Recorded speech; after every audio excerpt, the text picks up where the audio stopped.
you identify as your biggest needs, and do you feel like you got what you needed for them? It was a unique trade deadline, and I think I've mentioned this before, because of the Olympics and the condensed schedule, going to the Olympics, shutting down, potential injuries. And that was the reason I think when I talked to many of you before, I needed to wait till after the Olympics. And as we saw, we had some injuries take place. And so it was, we had to show patience that way. And because of the injuries, that's why we had to make the moves we made. And we're pretty happy with the players we obtained. They addressed our needs, and especially when you look at the assets you had to give up and fitting into the cap situation. How important was the assets in the cap? Was it much more important this year or much more difficult than it was last year? No, I don't think any more difficult. Last year was kind of the same situation. Last year we lost Miro, Nils Lundqvist, can't remember if there's anybody else, and had to make those changes. That had adjusted the cap also.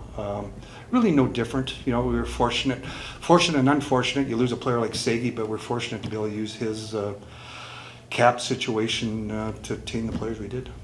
With Tyler, how did that process go, and how close was he to being able to return at some point in the season? It was very good. When Tyler had the injury, we pretty well knew he's probably, historically that's an 8 to 10 month injury. It's not something you can speed up. Tyler, I think you guys saw when he had the hip surgery, he sped that up, and that shows his commitment, the work he put into getting back earlier. And he's got that same drive, want to do it with this, but it's something you can't really speed up. Yes, you can speed it up to a point, but really it comes down to Mother Nature and just healing time. So we knew it was going to be hard for him to be back in time to be part of the team. You get to the finals, could he be there? Yes, maybe. But we signed with Tyler. He was very good. He was disappointed because he still's got that drive in him, but he's also excited to know that his setback is something positive for us to take advantage of. That's what we did. Jim, how much of your, How challenging was it this year with how well you guys have played going into a trade deadline and finding where you might need to address needs or not have to address needs? Well, that's the balancing act of this. We were comfortable. The team's played great. The team's playing well. It's been a lot of adversity this season with the injuries. You go back to training camp. We lost Jamie Benn. We've lost players all along the way, and Liam Bischel. I remember just when he played the other night, looking in November 30th was when we lost him. It's been 3 months. So our guys have really battled. The coaches have done a great job, and so you got to be aware of that. But also, I'm really concerned about the schedule as we move forward. We're playing starting tonight, it's every second day for the next 4 to 6 weeks pretty well. And concerned about that. Unfortunately, we had the injuries we had at the Olympics. And so I knew we needed to add some depth and also want to give a boost to the players. But they're playing very well. And you don't want to tinker when things are well. how much of this, the trading, did you do to make your team better, but also in the back of your mind, know what the playoff matchups might probably look like? Yeah, I'm less worried about the matchups. Now I think we know what the matchups are, but less worried about that. It's really about our team playing the right way, filling in the right weaknesses we may have or don't have, just making sure we're prepared. It was more making sure we had enough depth because of our unfortunate injuries at the Olympics and having enough depth with the schedule coming up. How much do you think though the moves, the Avs obviously made other moves today, the Wild made some moves. How do you think these moves may change the end of this stretch and into the playoffs for this division, this conference? Well, I think all the teams in our division made great moves, including ourselves. So it got better.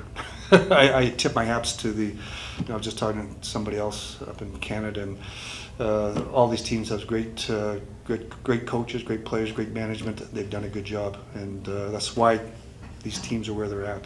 But that's the exciting part about this. Great challenge for us, and we're in the mix with those teams, so it's good. Like you said, injuries and depth and all that. Any clear idea on Mikko yet, or is it still? Yeah, Mikko, hopefully he starts skating here in the next week, 10 days. and then from there we'll see how he comes along. You know, since I'm sharing injuries, we've been kind of quiet on Radek Faxa. I'll discuss that now. Radek got injured in the Olympics, was coming back and was rehabbing in a pretty good spot to start playing again, and unfortunately got injured. Got a lower body injury during his skating and working out to get back at it. And he's going to be out, just so that the coach, I'll help the coach out so you guys don't bug him all the time now. I'll probably out, hopefully, just before the playoffs or right when the playoffs start. That's what the plan is, but we'll have to see how the rehab comes along. That was a big loss for us.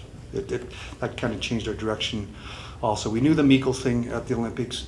We expected Radek to come back. I was over there with him when he got his injury, and he expected to just be back, out maybe a week, and then he got this injury doing the rehab, and that set him back. How much, if at all, was your ability to make moves affected by the league changing the salary cap rules last fall? It comes into play, but not as much as you think. We'd planned for that. You plan as much as you can. We didn't anticipate the injuries we're going to have. The Tyler Seguin injury, you don't plan for that, but once that happened, now you adjust how you look at things. We knew there was an opportunity maybe there to use his salary for our advantage, so you adjust as you go. And that's why I went into this deadline. I don't know what's going to happen the next 6 weeks. Nobody does. This is a whole different world. The whole different season this year, with the condensed schedule, the Olympic break, coming out of a break. Nobody knows. So we want to make sure we were the most prepared with our depth that we could to give us the most success moving forward. Do you have any more clarity about potentially re-signing Jason Robertson at this point? You added a little bit with Myers signed for next year, but do you have any more clarity in that? No real clarity. I met with his agent. I saw him over at the Olympics in Milan. We talked briefly there, and we pretty well discussed, we want the focus to be on the rest of the season and the playoffs, and then we'll work on them from there. You're carrying 9 defensemen on the roster right now. What went into that decision to keep Capobianco on the roster and not make him eligible for the AHL playoffs? How did you guys figure that out? Well, first of all, I talked about the injuries and the Connect schedule. We need all hands on deck we can. I talked to the coaches. Are they comfortable with 9 defensemen? They're very comfortable. And if we would have put him, for him to be eligible to the American League, he would have to go on waivers. And I anticipated, I got a pretty good feel for the market. I don't think he would have cleared. So we would have lost him. And that's why I talked to our coaching staff. They had no problems at 9. We're playing every second night. It's going to give us some flexibility. So we just didn't want to lose him for nothing. Were you looking at it? Oh. I was just thinking, can you just give us a comment on each of the players and what you liked about them and why they're the right fit for this team? The players I obtained? Yeah. Yes. Well, Tyler Myers, I've seen him for a long time, going back to him and Jamie playing junior in Kelowna and watch him in World Juniors. He's a big man. He skates well for a big man. Anytime you can add big trees like this to your back end, especially when you start going into the playoffs. You guys have seen it the last 3-4 years. So the playoffs are a grind, and size becomes important. And his wingspan. He's a veteran. He plays hard. He can eat up big minutes. And a great character. Great, we got a great dressing room here, and we don't want anything to mix that up. And I know he's high in character, so that's what he brings to us, which is a lot, and not easy to find. And then with the Bunting, we've seen him lots playing against Nashville. He plays hard. He's got good skill. We thought, we lost Tyler, and we're trying to look. You're not going to be able to replace a Tyler Seguin, Mikko Ratman who gets injured. You're not finding those guys.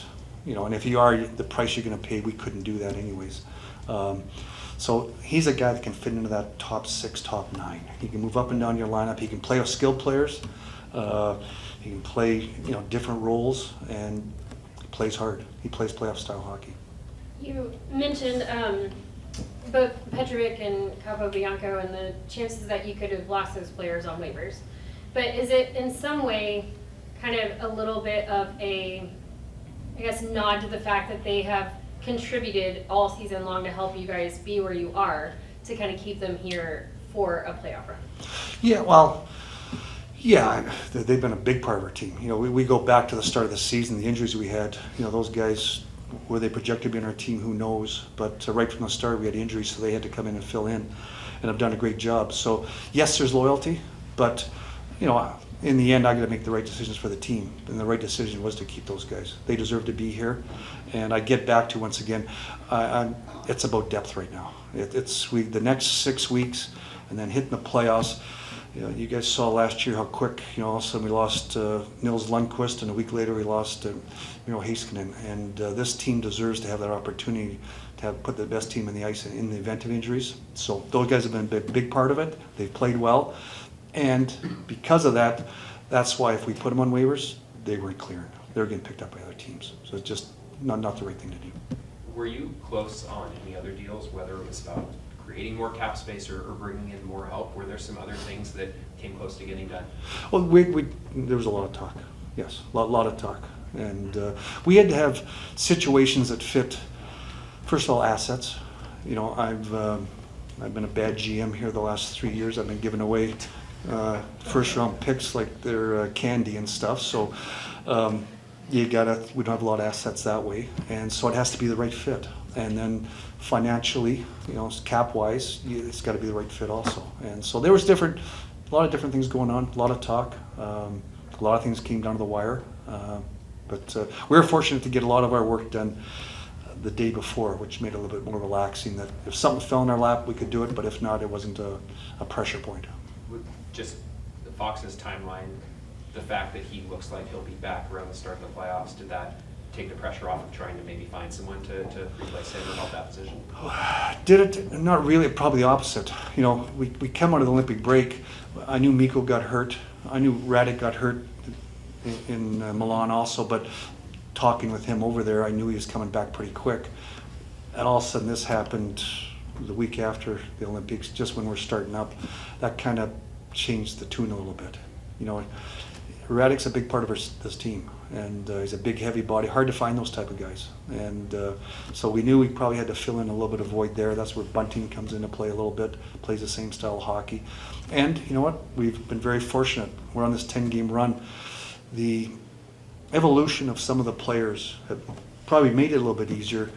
What the Ritzkovians, the Borks, you know, Bastian, Ernie, Blackwell, the job these guys have done have kind of took the pressure off that way, but I wanted to make sure we had enough depth in the event of injuries.